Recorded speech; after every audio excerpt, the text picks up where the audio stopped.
All right. I have a quick question for you. So, are you one of those people where the day has not literally started and nobody can talk to you until you've had your first one, two, 3 cups of coffee, whether it's Starbucks or any other brand? This is really, really common. You're not alone. A lot of people are using caffeine as a way to boost alertness and literally get through the day. And so today we're going to be talking about how you can make caffeine work for you without affecting your sleep. For those who don't know me, my name is Funke Afolabi Brown. I'm a sleep medicine physician, the founder of Restful Sleep MD and the Restful Sleep Place. And we have a mission in mind to help families, including individuals, children, and their parents, optimize their sleep so they can thrive and live their fullest potential. And really, if you are just stumbling upon this channel, I want you to like, share, subscribe so that when any content shows up, you will be the first to know. So now when we're talking about caffeine, literally it is the most commonly used stimulant for any type of issues, really in the US and actually worldwide.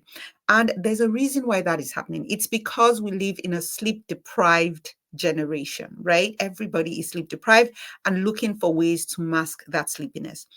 Now, caffeine is not all bad. I could tell you that. Actually, for certain situations, I do recommend caffeine as a treatment strategy. But how do we make sure that we're using it appropriately? But I think we want to take a few steps back and first figure out what is caffeine and how does it work? So, caffeine is a stimulant, like I said. The way it works is that it addresses that sleepiness and fatigue that you might have by doing one action. That action is to block a chemical in your brain called adenosine. So it blocks adenosine and prevents adenosine from settling in regions in your brain, which is actually what helps you know that you're sleepy. So essentially, what it's doing is masking that sleepiness. And this is why sometimes people might feel wired even though they're tired from using caffeine because your body feels tired, but your brain is still alert, like, oh no, you're not sleepy. So I think that's one of the things that we see with caffeine. That being said, it does boost alertness, it helps improve your energy level, it combats sleepiness, which a lot of people are struggling with.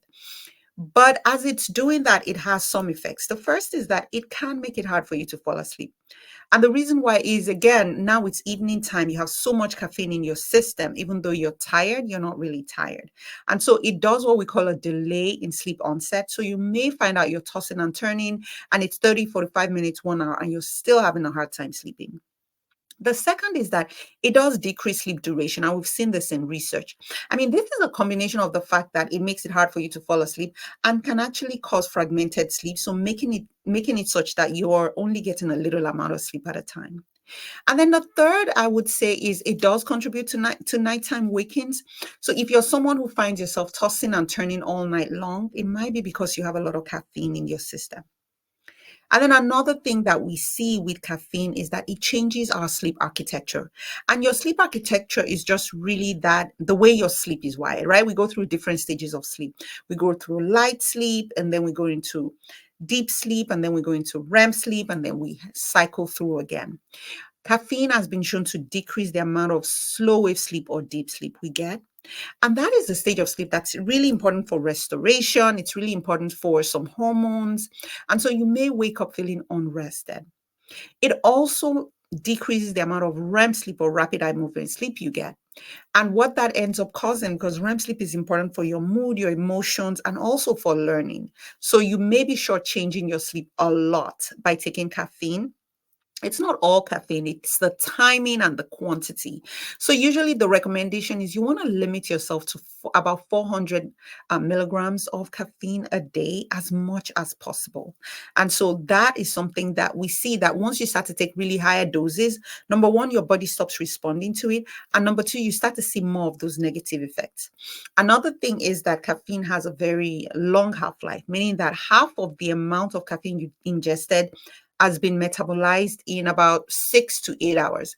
And people have different ranges of that time. So you might be someone who metabolizes quickly and you may be done with about 50% of it by 4 hours, or it might be 8 hours for somebody else. So everyone is so different. So here are my strategies. Again, not all caffeine is bad. You can still use it, but you really need to use it strategically. Number one is one, like I mentioned, you want to limit the intake. You really want to make sure that you're not taking excessively large amounts. So these are the people that are drinking pints. If you're taking more than 4 8-ounce cups of coffee, I think we need to sort of reel back and say why, what's going on with that. And then number two, I would say, is the timing of your caffeine. So you want to make sure that you're not taking it too late in the day. So remember, I talked about the half life, which can be really, really long. Instead of drinking it in the evening or late in the afternoon, maybe you want to drink it in the morning. And so that way, by time it's time for you to go to bed, at least the majority of it is done. It's metabolizing out of your system. So again, moderation is key. Timing is important. And then another thing I would say is you can actually use it to your advantage. So remember, this talk is how to use caffeine to help you with sleep. So the idea is that it's sort of interesting. Like I'm saying, how to use it to help you with sleep. It's not going to, of course, help you fall asleep, but how to use it in such a way that it doesn't affect your sleep. There's an entity, which we call a nappuccino. Literally, it is optimizing the use of caffeine to promote your alertness. And I recommend this usually in people who maybe have like a long drive, or they're doing shift work, or you're really knowing that you're going to go into a period where you're not going to get enough sleep. So here is the way it is. You take a nap, you take some caffeine, you take a nap, and then by the time you wake up from that nap, usually a short nap, that caffeine has kicked in. Usually it takes about 30 minutes or so for you to start to see the effect.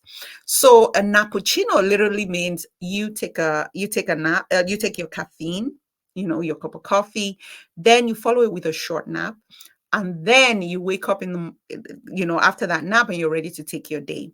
This will help you with alertness, because now with taking the nap, you've really suppressed, that urge to sleep, and the caffeine is taking effect as well. So again, I use it a lot of times with folks who maybe are working shifts, and also people who are going on a long drive, and I know they're going to have some period of sleep deprivation.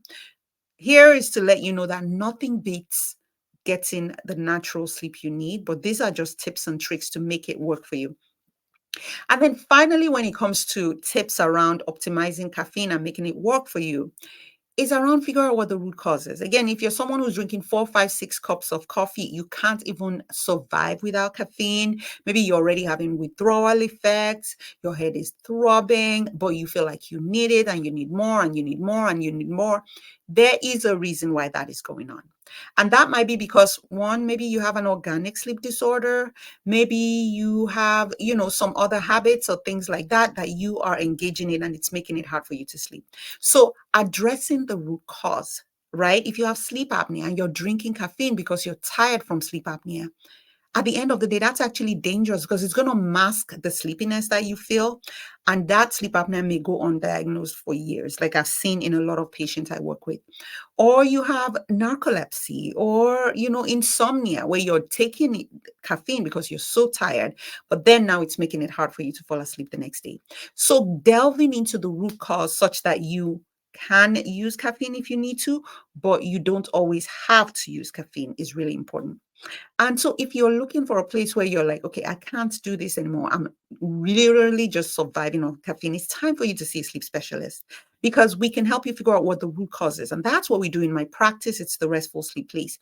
We're getting to the underlying issue behind what is going on with your sleep. Why do you need to be caffeine dependent? And we're tackling that issue so that you can live free. You don't have to be held bondage by a sleep disorder or caffeine or whatever it is. So get on our website, schedule a call, let us talk, let us figure out what's going on. And we are at therestfulsleepplace.com, where we offer coaching, our clinical practice, and even actually free consultation to help you really get to the root cause of your sleep issues. Now, I've talked a lot about caffeine. I hope you're going to take away some tidbits, sit with what's going on, figure out what you could do next, take the next actionable step. Let me know what that step is in the comments. Even if it's like, I cut back 1 cup of coffee, or I finally made an appointment with my doctor to figure out why I needed caffeine so much. Whatever that is, I would love to know. And until next time, I hope you rest well.